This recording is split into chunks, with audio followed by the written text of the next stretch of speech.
What's going on? Welcome. Thanks for checking out this video. Mark Ruffalo. This freaking guy needs to go and get himself another infusion of soy. He's looking a little light on estrogen. Gotta get those levels back up, kid. Always the perpetual authoritarian bootlicker who's constantly deluding himself into believing people actually give a shit what he thinks. And he has now taken it upon himself to share yet another trash take on how he wants Elon Musk to run Twitter. And if he doesn't follow suit, well, then Mark says the government needs to step in and take control. This freaking guy is unbelievable. It's the same old story with these people. Just like the video I made only a few days ago about Alyssa Milano and the vultures on The View scheming about how they need to get their stranglehold on the public square back. They always try to pretend they're fighting against quote-unquote hate speech. But that's just a sleight of hand tactic so they can have an excuse for government intervention. You know, I'm so tired of their transparent crap and hypocrisy. But let's get into exactly what Ruffles had to say and the subsequent torching he experienced on Twitter afterward. Mark Ruffalo says Twitter should be heavily regulated for misinformation. Suggests government intervention if Elon Musk does not police the platform. Oh, shove it, Mark Ruffalo. Actor Mark Ruffalo, an outspoken leftist, has asserted Twitter should be heavily policed for misinformation and spam from hostile interests, adding that if Elon Musk fails to carry this out, Twitter should be viewed as a public utility under governmental supervision. As a worldwide public square, this app should be heavily regulated for misinformation and spamming by hostile interests. If Elon can't do that with his company, it should be seen as a public utility under governmental supervision. This system unregulated will be more deadly, Ruffalo tweeted. You know, the most infuriating part of all this is the fact that Mark Ruffles and his fellow Hollywood celebrity nutjobs were completely silent. They had absolutely nothing to say and sure as hell weren't demanding government intervention when Twitter was failing to do anything about the infestation of CP on the website. Previous Twitter lawyer Vijaya Gotti actually defended the platform in a lawsuit for not taking action because she claimed the CP did not violate policies. So it's certainly strange now that Elon Musk has made it a priority to remove all of that filth from Twitter, yet these lunatics are still trying to paint him as dangerous. Even though he's taking care of this disgusting shit in record time when the previous Twitter executives did nothing about it for years. But go on, Mark. Keep showing your true colors.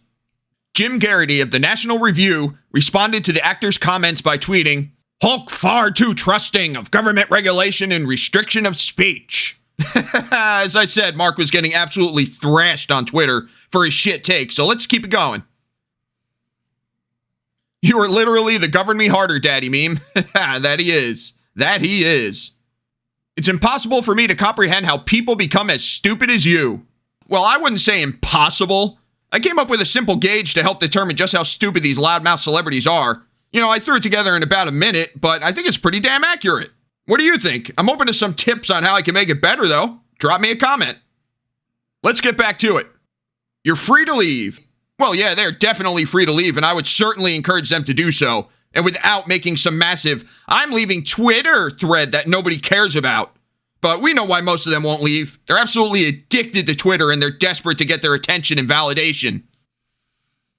"Mark had no problem with the censorship. He is just against free speech."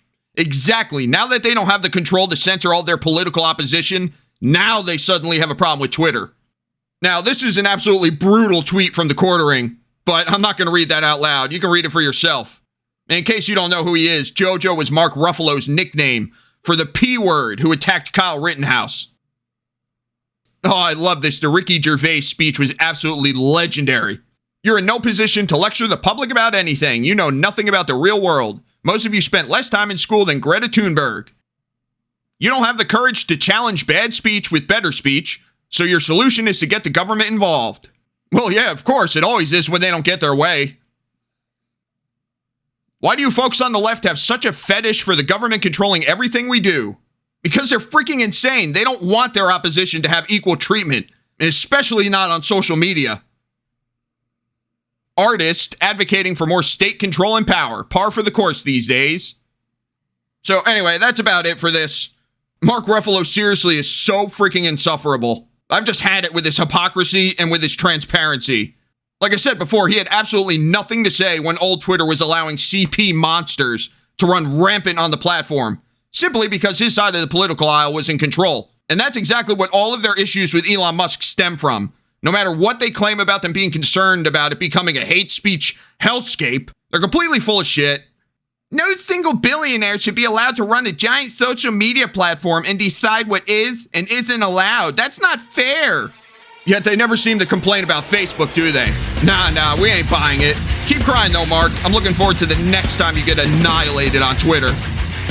Anyway, let me know what you think of this in the comments down below. Please like and share the video, and consider subscribing if you enjoy my content. And I'll catch you all later.